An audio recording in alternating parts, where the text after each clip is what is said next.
Originally established as the pivot point of the weekly cycle, the seventh day stood for thousands of years as the seal of the Creator's power and authority. During the lifetime of Jesus Christ, contention and debate raged over the issue of proper Sabbath keeping. In Part 3 of The Seventh Day, Hal Holbrook and experts from around the world chronicled the struggle to replace the seventh-day Sabbath with Sunday as the Christian day of worship. The story is woven into the history of medieval Europe, and it continues to shape the customs of most Christians even today. And now, Part 4 of The Seventh Day, Revelations from the Lost Pages of History.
I am Ivan Kristjane.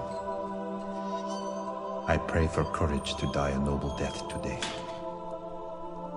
I will die for my faith, for the truth that I have loved. I will die because of those things that I have believed and taught according to the Holy Scriptures, both Old Testament and New. I will die today because I have observed the seventh day of the week as the holy Sabbath of God.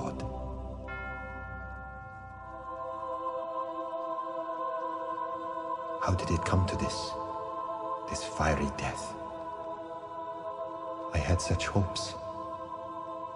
I had visions of the whole Russian church reforming, reviving the pure truth of the gospel. But now it comes to an end.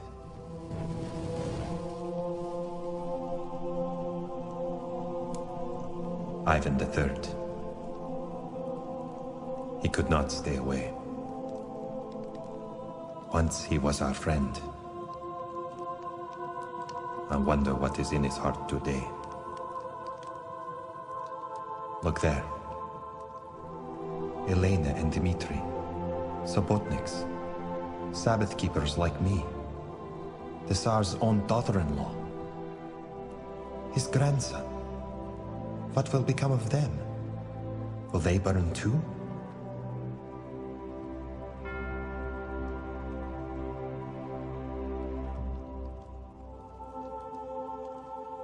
Ah, Sophia. She should be happy today.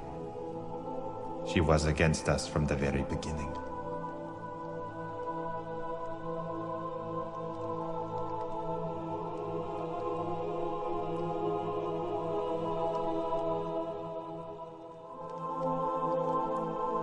And Gennady, the Archbishop from Novgorod,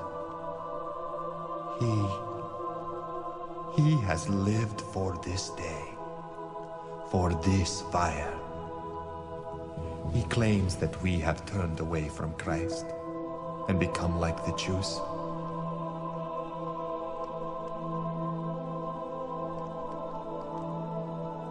But I am a Christian, and I die today for love of Christ and His Word.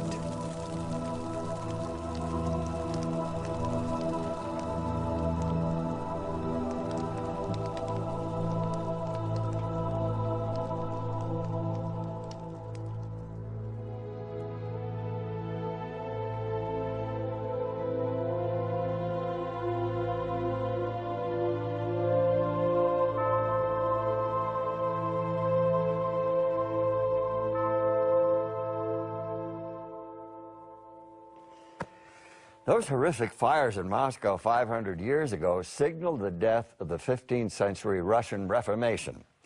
A Reformation characterized by its emphasis on observing Saturday, the seventh day, as the Sabbath. Hello, I'm Hal Holbrook. Welcome to part 4 of the seventh day, Revelations from the Lost Pages of History. The man in the cage, Ivan Kuritsyn, was a prominent Russian theologian and a leader of the religious uprising that historians call the Novgorod-Moscow movement. The Tsar Ivan the Great found this movement already well established in Novgorod when he seized control of that city around 1480. Ivan found that 2 Russian Orthodox priests were at the heart of the movement. He invited them to Moscow. Dr. Oleg Jigenkov explains. The reason Tsar Ivan brought the 2 most prominent priests, Denis and Alexei, from Novgorod to Moscow was that he himself was somehow sympathetic to the reformers' views. And Ivan installed them to be the priests at the 2 most important cathedrals in Moscow, in Russia, in Arkhangelsky Cathedral and at the Armenian cathedrals. Those 2 cathedrals are still the most important cathedrals in Russia. But the Tsar wasn't the only one who was pro-reform. The Novgorod-Moscow movement reached into the highest levels of government and included people in the Tsar's inner circle. The whole story reads like a great Gothic novel. On the one hand, you've got Elena Stefanovna, widowed daughter-in-law of the Tsar. And she's a sobotnik. That is, she's a Sabbath keeper. On the other hand, there's the Tsar's wife, actually his second wife, Sophia, a Greek princess by birth. She grew up in Italy under the influence of the Roman Catholic leaders, who hoped that her marriage to the Tsar would pull the Russians closer to the Church of Rome. But Sophia eventually adopted the Russian Orthodox religion. So Tsar Ivan is caught between these 2 women, both of whom have great influence on him and his court.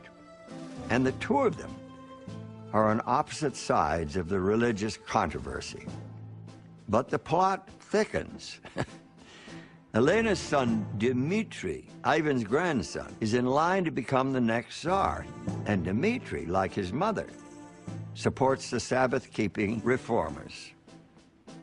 Now, Sophia, remember, she's the Tsar's second wife, bore him a son named Vasily, and she wants her son to become Tsar after Ivan, and she'll stop at nothing to get her way.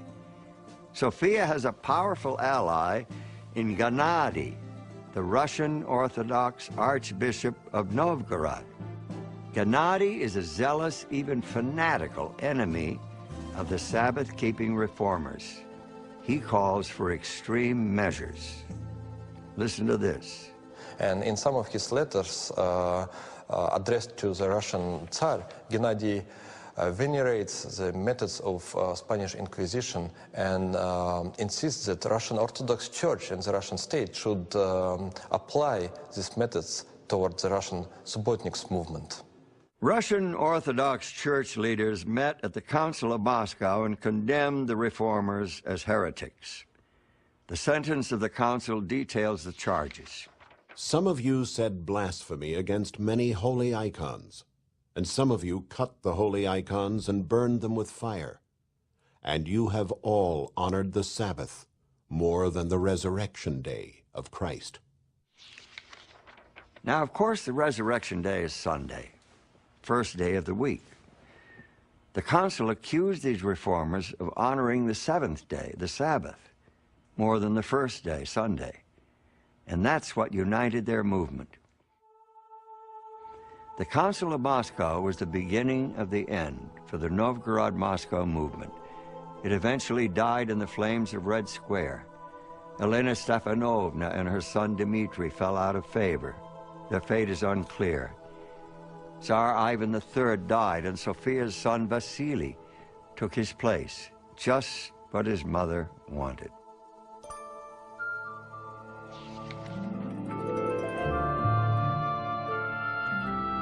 Early in the 16th century, the Muslim kingdom of Adal attacked the Christian empire of Ethiopia.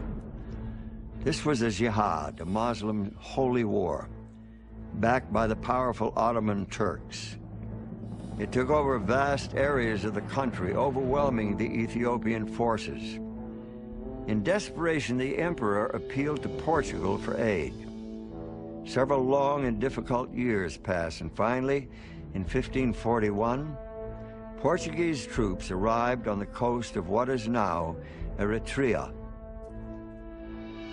Cristobal da Gama, son of the famous navigator Vasco da Gama, commanded a band of 400 musketeers. Their mission? Rescue Christian Ethiopia. It was a costly effort. In their first major battle, the Portuguese took heavy casualties. Da Gama himself was captured and beheaded by the Muslim commander. Fortunately, with the help of the surviving Portuguese force, Emperor Goladuos beat back the invaders in 1543, ending the Muslim threat. But a few years later, a new challenge to Ethiopia's Christianity appeared when Jesuit missionaries followed in the footsteps of the Portuguese troops. Facing privation, captivity, torture, and death, these Jesuits devoted themselves to bringing the Ethiopian Church into the Roman Catholic fold.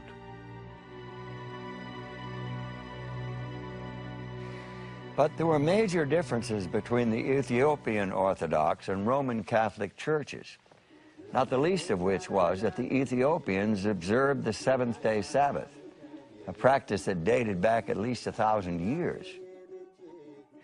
Still, the Jesuit missionaries persisted.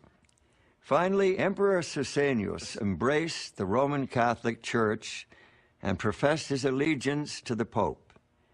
In 1622, he proclaimed Roman Catholicism the official religion of his empire. Afonso Mendez, a Jesuit priest, arrived in Africa as the newly appointed patriarch of the Ethiopian Church. He was eager to stamp out the traditions of the Ethiopian Church, especially Sabbath-keeping. With Mendez urging him on, Emperor Susenyos issued a proclamation requiring his people to work on the Sabbath, a desecration of the holy day. That was a big mistake. Both the clergy and the people, everybody turned against him. They didn't accept his proclamation. It was only the nobles, the kings, and his subjects in the palace were the only ones who were keeping the Roman faith. A violent wave of protests swept over the land. The people rebelled. They refused to give up their traditional religion. Susenyos saw his good intentions trigger a bitter civil war. There were thousands of casualties. Amid the chaos and bloodshed came a voice of reason. Fasilidas, one of his sons, talked to his father, Susenyos, and said, "Look at how many people you have killed. How many are you going to kill again? These people are not pagans, they are not Muslims. They are our people. Some of them are your relatives." And he convinced his father that what he did was wrong. Susenyos passed another edict, finally, and said, "When I accepted the Roman faith, I thought it was good for the people. But now, even the ignorant peasants choose to die to keep their tradition than accepting the new faith. Therefore," he said, "I will step down and give my kingdom to my son Fasilidas. From now on, he said, you are free to worship the way you want. In your churches, in your communities, you are free. Even today, the observance of the seventh-day Sabbath, together with Sunday, is common in Ethiopia, the nation with the world's longest history of Christian Sabbath keeping.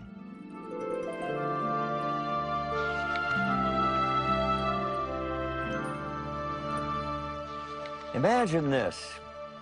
You wake up one morning to the sound of policemen pounding on your door. They handcuff you and throw you into the back of a squad car and haul you off to jail without telling you why. They confiscate all your belongings and seize your life savings. You spend months in a lonely cell, wondering why you're there. Now and then the guards take you to be questioned by detectives. But it's a strange kind of interrogation. They want you to tell them why you've been arrested. They say there are 7 or 8 witnesses against you, but they won't say who they are. They want you to guess that too. Sometimes they torture you. You try to think of who it was that accused you of whatever crime you're supposed to have committed. And then you begin to name names, hoping to hit on the right ones. Sometimes they promise to let you go, but only if you cooperate. So eventually, you begin to make things up, to confess to things you've never done, hoping to satisfy them. After a year or so, they take you to a courtroom with several other prisoners. A judge is reading out the sentences. Some prisoners are getting off easy. Others are getting life in prison. Some are getting the death penalty. What will you get? Maybe that scenario gives you at least an inkling of what it was like to live in the grip of the infamous Inquisition, a diabolical scheme for identifying and eliminating religious dissent. The Inquisition in Europe in the Middle Ages had its own rationale, its own justification. The first justification was that this life is so much less important than the life to come, and that therefore, if a person's earthly life was taken away for the sake of his or her immortal soul, you were doing a favor to that person. However, it has to be said that the other rationale of the Inquisition was not so much to sentence people to death, through burning usually, but to reclaim the person, to persuade them to return to the bosom of Holy Mother the Church. Pope Gregory IX established the medieval Inquisition back in 1231 to protect the Catholic world from heretics and religious rebels. The Inquisition was a highly organized operation, combining the powers of both church and state. It was a devastating weapon. Simply put, it got results.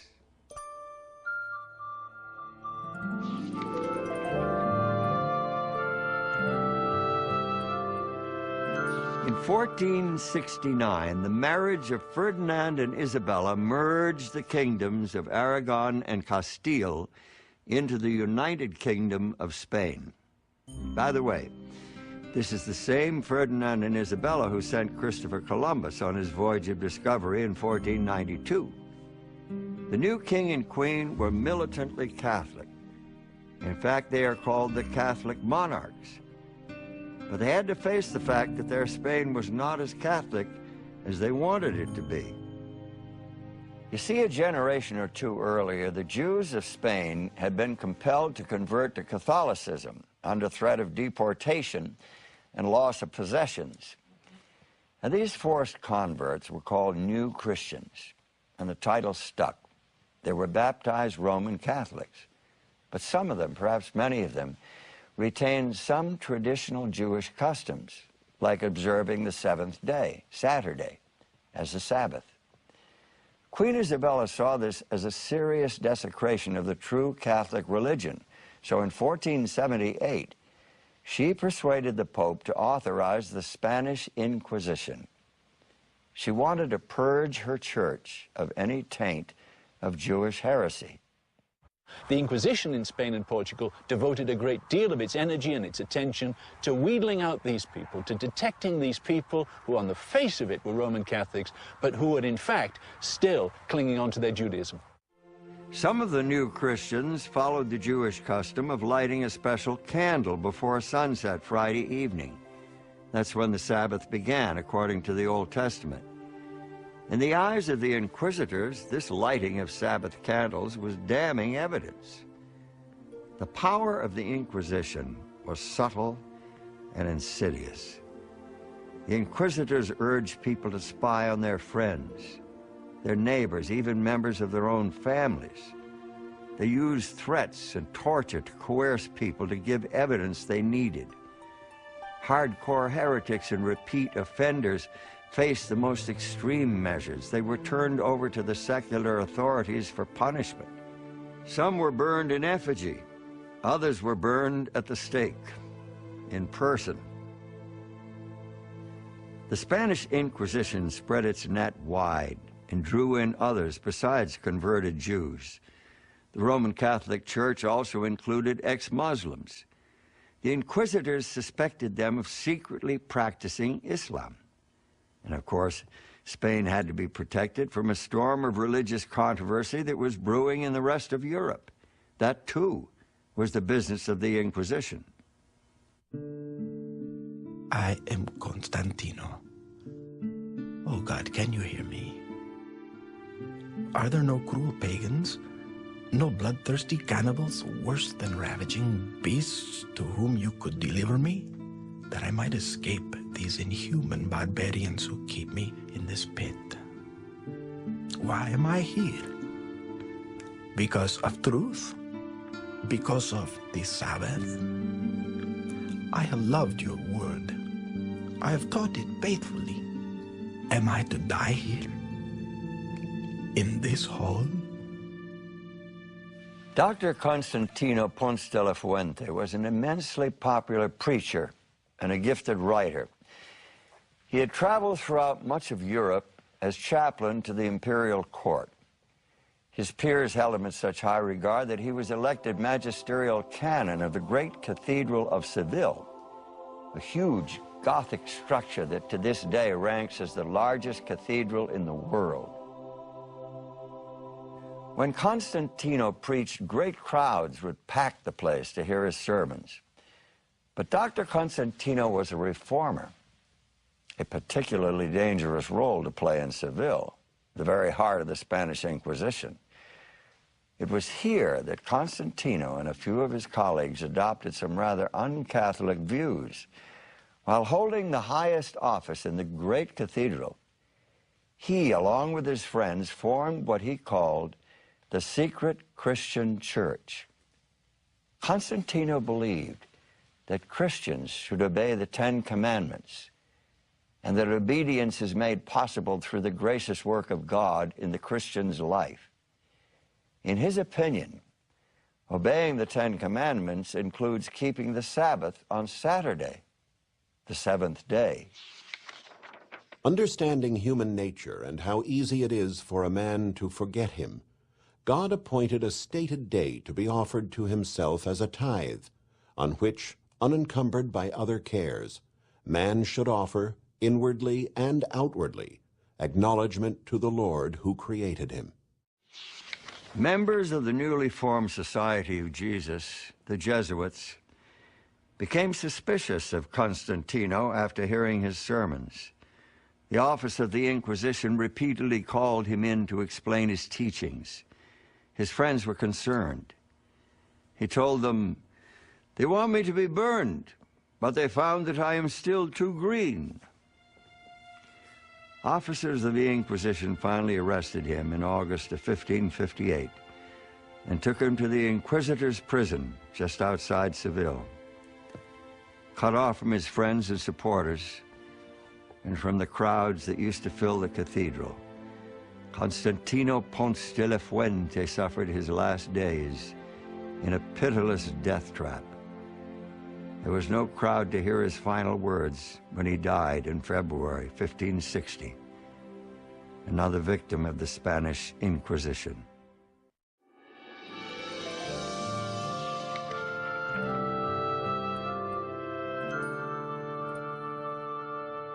Like Spain, neighboring Portugal also needed a solution to the problem of the so-called New Christians. There, the Inquisition began in 1536 and didn't finally end until well into the 19th century. Its 300 years of tyranny and oppression were marked by unspeakable cruelty and violence. Surviving records include long rosters of victims, meticulous accounts that document the human tragedies in short, cold summaries. One of this Inquisition's darkest chapters was written far from Portugal, way to the east in India. How, you might ask, did the Inquisition get there? Well, let me tell you. At the end of the 15th century, Vasco da Gama had sailed around the southern tip of Africa and on to India, opening up the sea route from the Atlantic coast of Europe all the way to the Orient. The Portuguese government quickly laid claim to key portions of India. It was a new world of opportunity. Eventually, many new Christians immigrated there, hoping to find a new life beyond the reach of the inquisitors. The converts, or more properly referred to in Portuguese as the new Christians, started leaving Portugal and going to India, especially in the years 30 and 40 of the 16th century, primarily for religious reasons. In 1542, Francis Xavier, one of the original Jesuit missionaries, arrived in Goa on the west coast of India. His purpose? To evangelize the people of the East. He soon discovered problems within the growing Roman Catholic population there. St. Francis of Xavier indeed wrote a letter to his fellow priests, the Jesuits, stating that the Inquisition should be established in the East, because there were some people who claimed to be Catholics, but in reality inside they were Jews or Muslims. Xavier died in 1552, but his appeal for an inquisition in the East did not die with him. In 1560, the Portuguese Inquisition came to India, headquartered in Goa. It specifically targeted Christians who refused to work on Saturday and who began observing the Sabbath on Friday evening as taught in the Bible. Indeed, most of those being accused were of Jewish origin. The exceptions involved some people in the East who had no Jewish roots, but who observed, for instance, the Sabbath. It may be that those Sabbath keepers who had no roots in Judaism are evidence of the local Indian Christians who had observed the Sabbath for hundreds of years, whose Sabbath customs dated back to the very first Christian churches in India. These local people weren't even Catholic, nor could they be called new Christians. But this didn't protect them from the long reach of the Inquisition of Goa.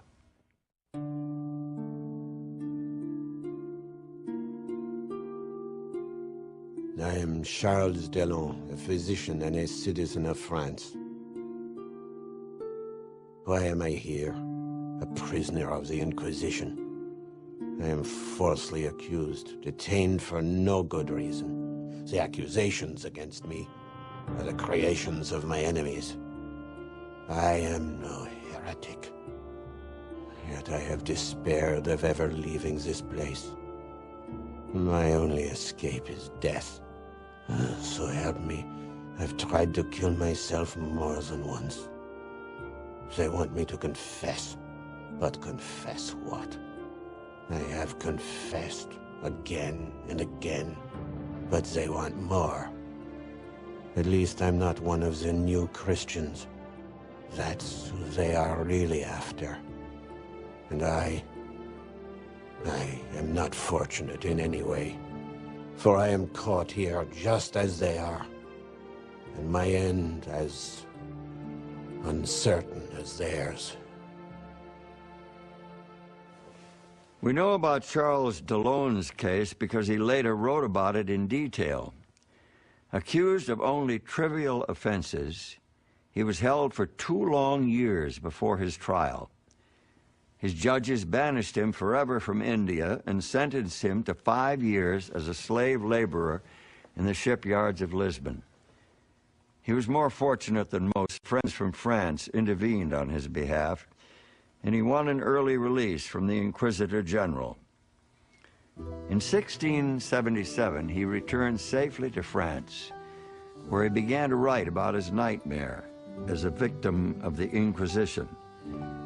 In his account, he claims that a majority of those burned at the stake for Judaizing were not Jews at all, but Christians who kept the Sabbath. Of 100 persons condemned to be burnt as Jews, there were scarcely 4 who professed that faith at their death, the rest exclaiming and protesting to their last gasp that they are Christians and have been so during their whole lives. In 1684, Charles Delaune published his account of the Inquisition at Goa. The book reveals the operation of the Portuguese Inquisition from the viewpoint of a victim. You can check it out for yourself. It isn't a pretty picture.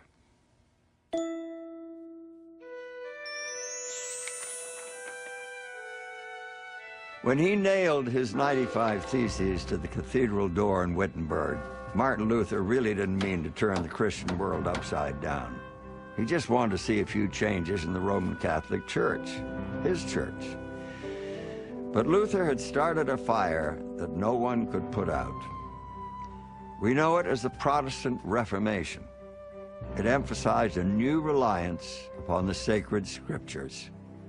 Luther considered the Word of God to be the greatest treasure that humanity has received. Luther wanted to see that the Bible was translated into the vernacular so that common people could read the Scriptures and benefit from them. For Martin Luther and his colleagues, the Bible was central. It was the standard of truth and the benchmark of all doctrine. Their motto was sola scriptura, the Scriptures only.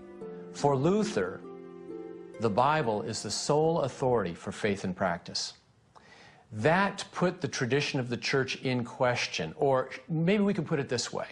For Luther, the Bible was the standard by which church tradition should properly be measured. The Protestant Reformation was a movement of protest against the Roman Catholic institution and many of its teachings. It resulted in the proliferation of churches and denominations that we see today.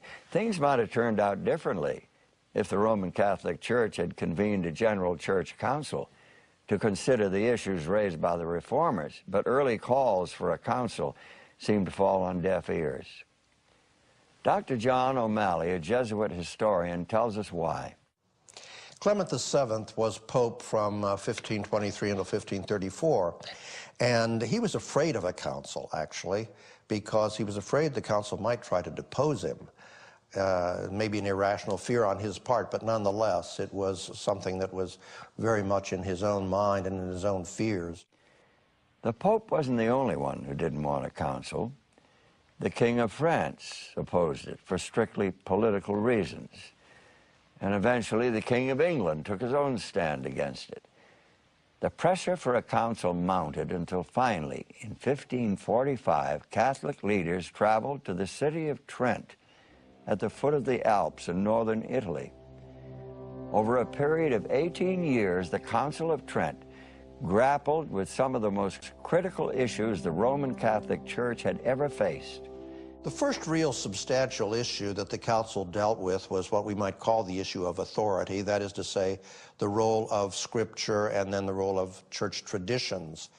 Gaspar de Fosso, Archbishop of Reggio Calabria, affirmed the standard church position when he denounced the Protestants for rejecting Roman Catholic supremacy. The heretics of this age are trying to overthrow the authority of the church. They claim to make the sacred scriptures the foundation of their faith. But it is the church, after all, that has authority over the scriptures. It is the church that points us to the scriptures and declares them to be divine, and explains them faithfully when they are difficult to understand. the Council of Trent resolved that the authority of the Church rested on twin pillars, not on Scripture alone, but on Scripture and something that the Council called tradition, the ongoing authority that descended, the faith that came from the apostles, that acted as a twin pillar alongside Scripture to sustain the teaching authority of the Catholic Church.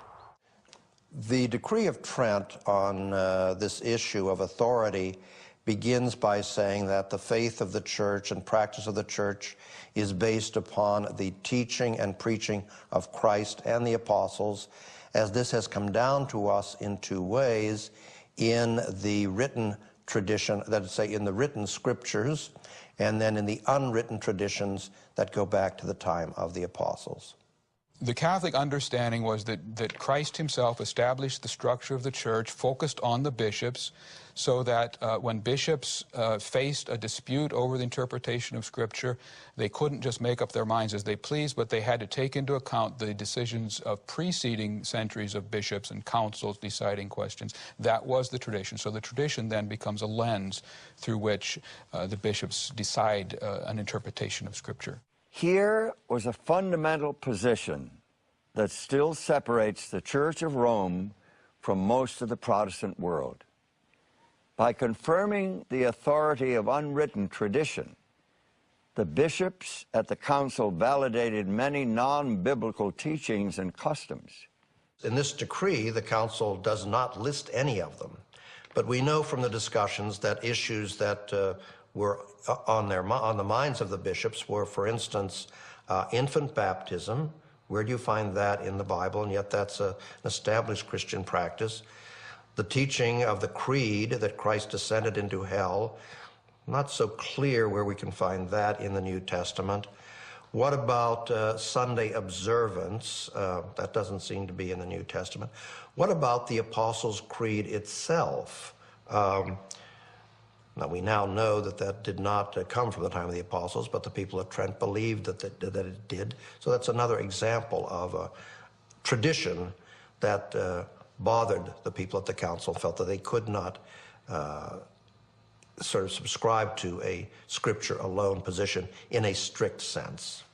So how could there be a change in the day of worship from Saturday to Sunday? To the Roman Catholic bishops at the Council of Trent, the answer was clear. The Sabbath, the most glorious day in the law, has been changed into the Lord's Day. This has not been done by the command of Christ, but by the authority of the Church.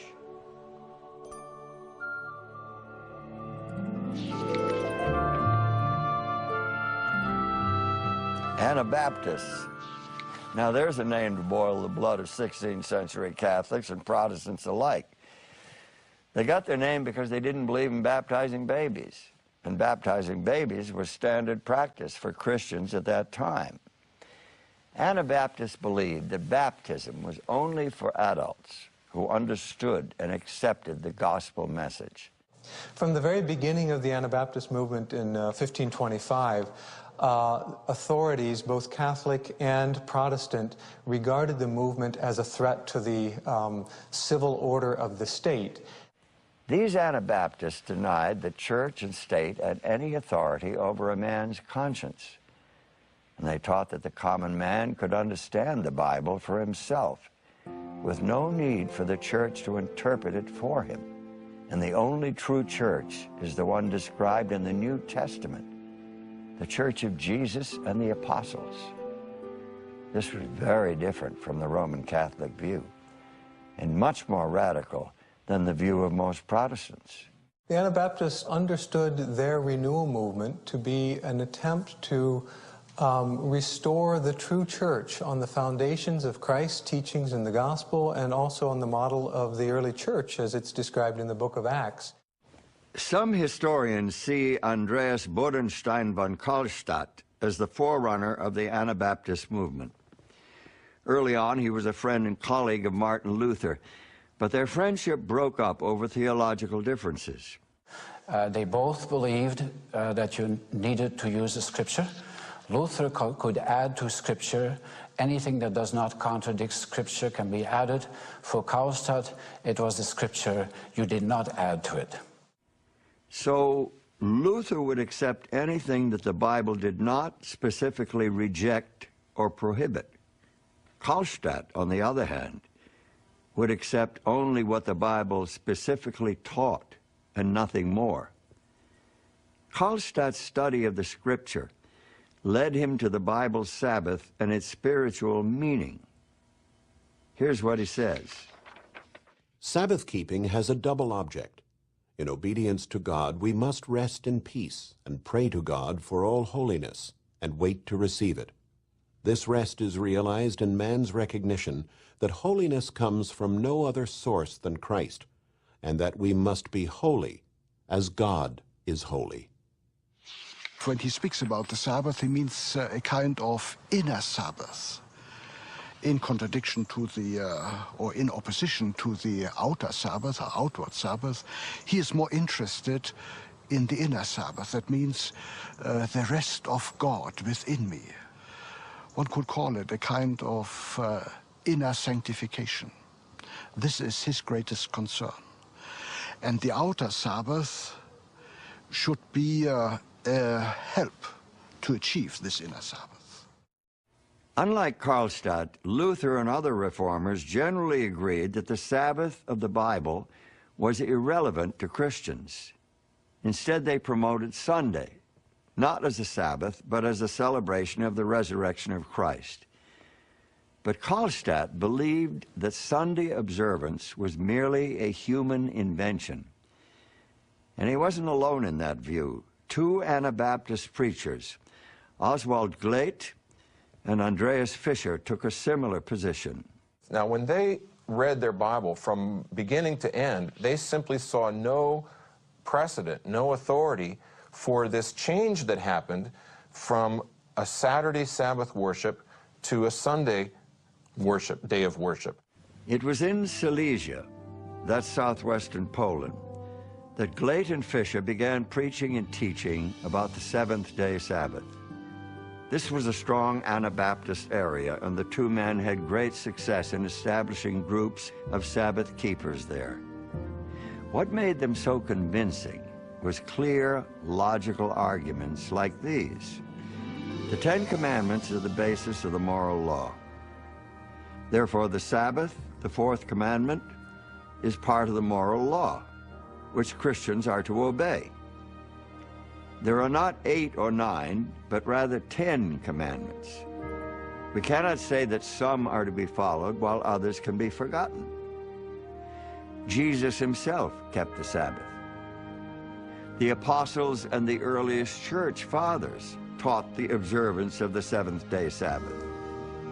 It was Pope Victor and Constantine, the emperor, who established Sunday worship in the church. On the other hand, God himself established Sabbath worship. We should keep the Sabbath out of love for God. Neither Gleit nor Fischer would die a natural death. Gleit was ultimately arrested, taken to Vienna, imprisoned, tortured, and finally drowned in the Danube, a typical fate for an Anabaptist. Fischer's story is a little different.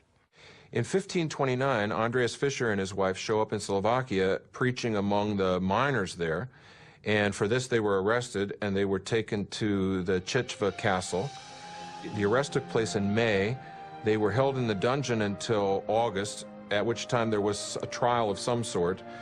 Both were condemned to death, the wife by drowning and Andreas Fischer by hanging, and the wife was indeed taken out and drowned. The execution of Andreas Fischer was another matter altogether.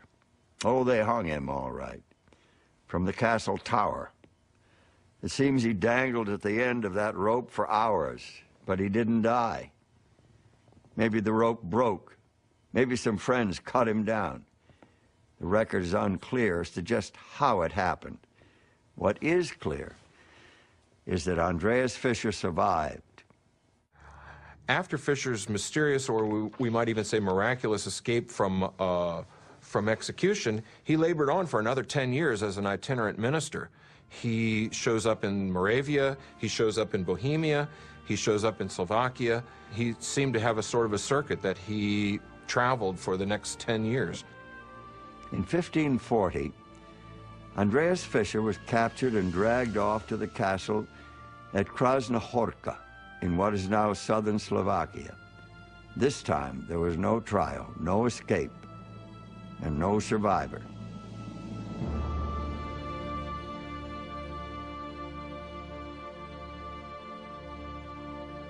It turns out that folks kept the seventh-day Sabbath in widely scattered locations during the 15th, 16th, and 17th centuries. We've already mentioned Russia, Ethiopia, Spain, India. But to find the most outstanding examples, we go to England. There, King Henry VIII had taken the entire ecclesiastical system out of the Roman Catholic Church. He took the cathedrals, the monasteries, and the convents. He took the church hierarchy, priests and bishops at all levels. He took them all and created his own version of a national Protestant church, the Church of England.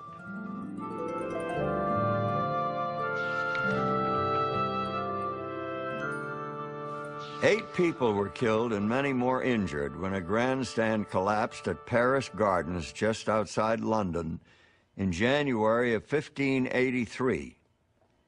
It was a Sunday afternoon, and a large crowd had gathered to watch a bear baiting.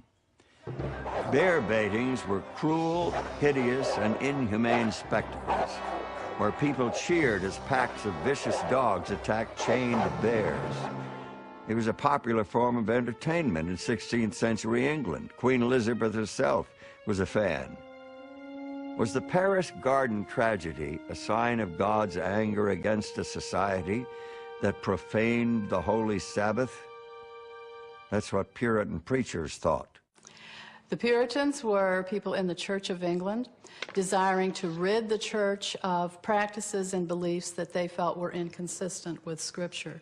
The Bible is now available to more and more people in English, and so it's easier for them to realize that there are discrepancies that, well, why are we doing this when the Bible says we should be doing this?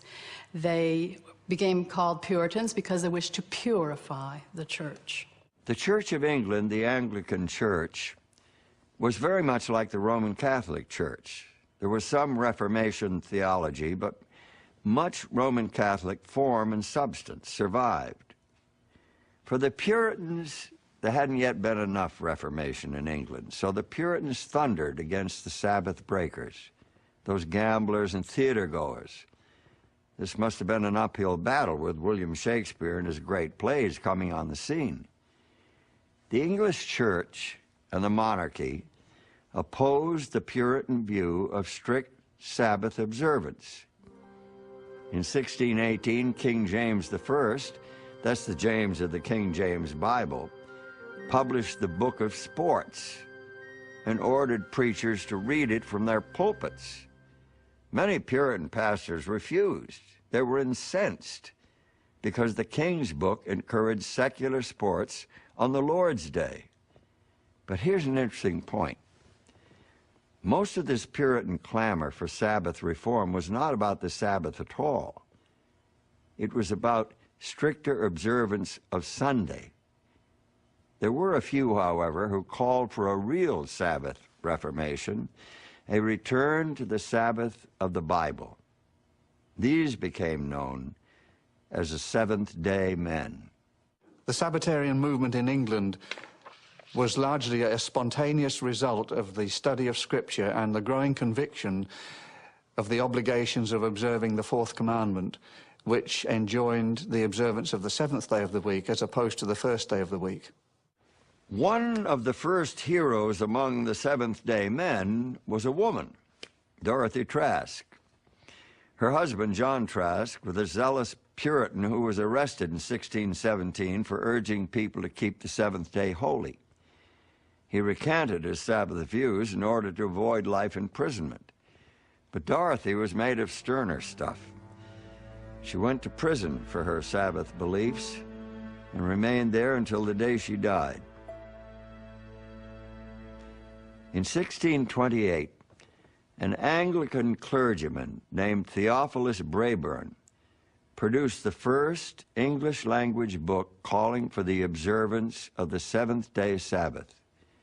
His discourse upon the Sabbath day laid the theological foundations for a movement that in one form or another has continued into the 21st century.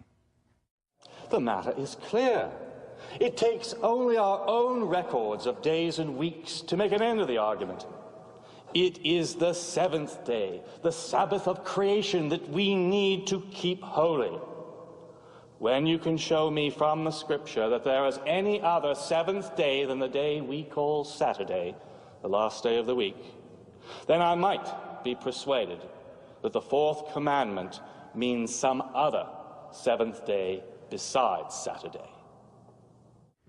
The basis of Brabourne's Sabbath arguments was the supreme authority of the Bible. He insisted that Saturday is the seventh day. The seventh day of the week is established by God at creation, and the seventh day of the 10 Commandments. I care not whether you keep Saturday Sabbath, Sunday Sabbath, or Monday Sabbath. But if we have respect to God or to his Scriptures, let us give him a day of his own choice and not another. It makes a lot of sense. In 1660, Brabourne published a pamphlet claiming that the Saturday-Sunday issue was the greatest controversy in the Church of England at that time. His great hope was that the entire Church of England would convert from Sunday keeping to the observance of the seventh-day Sabbath. Brabourne's main emphasis in terms of the Sabbath was the biblical record, from creation through the 10 Commandments, through the teachings and practice of Jesus, through the apostles in the first century church. There was no change in the day, and so he contended the church should be worshiping on the seventh-day Sabbath. Brabourne's theology of the Sabbath was essentially Christ-centered. In addition to regarding the Sabbath as a memorial of creation, which he did, he also regarded it as a sign of redemption in Christ. The official church position was that the fourth commandment belonged to the ceremonial law that ended with the death of Christ on the cross. Brabourne called that kind of reasoning a monstrous hodgepodge. And he pointed out that all 10 commandments had been written on stone by the hand of God, and there was nothing ceremonial about any of them. The moral law, or Decalogue, spoken by God and wrote with his finger in tables of stone, is still in force. Brabourne's opponents argued that Christ himself had changed the Sabbath to the first day of the week. He replied that such a claim was a notorious slander raised against Christ. He supported his view by pointing out something that should have been obvious even to his adversaries. The Scriptures contain no record of Christ saying even one word about altering the Sabbath. Brabourne claimed that Sunday observance was an error to be charged to the Church of Rome, rooted in tradition, not Scripture. Other Seventh-day men would agree with him. They were not shy about blaming Rome for the Saturday to Sunday change. They called for the English Parliament to correct the error. We do hereby, in God's stead, exhort you to bring back the Lord's holy Sabbath to its proper day. That kind of talk was dangerous. Some of the Seventh-day men paid dearly for their brave words. In 1632, Theophilus Brabourne himself was arrested and confined in London's Gatehouse prison. The court fined him £1,000. That's something like 150,000 US dollars in today's money. They stripped him of his ministerial license and ordered his excommunication from the Church of England. Besides all that, he spent a year and a half behind bars. But courts and prisons could not divert Brabourne or his fellow Seventh-day men from their purpose. James Ockford was a Baptist who lived in the city of Salisbury, and in the year 1650 he wrote a book advocating observance of the seventh day entitled The Doctrine of the Fourth Commandment. One of his main arguments according to the title page, was that the fourth commandment had, quote, been deformed by popery, end quote. 100 copies of Oxford's book were seized by authorities of the mayor of Salisbury, and a sample was sent to Parliament. Within a matter of days, the House of Commons condemned the book on the grounds that it was erroneous, scandalous, and profane, and ordered that all copies in England and Wales be publicly burned. Oxford himself was excommunicated and sentenced to prison. As for his book, only one copy survives to this day in the library of Christ Church in Oxford, England. Another Sabbath reformer, Francis Bamfield, was a descendant of Sir Francis Drake and brother of a distinguished member of Parliament. Although he was one of the greatest English preachers of his day, his nonconformist views landed him in prison in 1663. It was there in the Dorchester jail that he discovered the Bible Sabbath and started observing the seventh day. Several other inmates joined him. After his release, Bamfield became a leading proponent of the Sabbath. He went to London and tried to organize a union of Sabbath-keeping congregations there. 10 years later, in 1683, he was arrested while preaching to his congregation in London. He died in his prison cell a year later. Despite hardship and persecution, the Seventh-day Movement flourished in 17th century England. Numerous congregations gathered for worship on Saturday in widely scattered parts of the country. Woodham Mortimer was home to one of the most prominent and influential of the Seventh-day men. Physician to 3 sets of English kings and queens, Peter Chamberlain was a famous doctor and a longtime Sabbath keeper. Take a look at his tombstone. As for his religion, he was a Christian, keeping the commandments of God and faith of Jesus, being baptized about the year 1648, and keeping the seventh-day Sabbath above 32 years. Chamberlain was an energetic and ambitious man who wasn't afraid to speak his mind. In 1682, he wrote an open letter to the Lord High Chancellor, calling the Pope the triple-crowned little horn changer of times and laws, a reference to a startling prophecy from the Old Testament book of Daniel. And he shall speak great words against the Most High, and shall wear out the saints of the Most High, and think to change times and laws.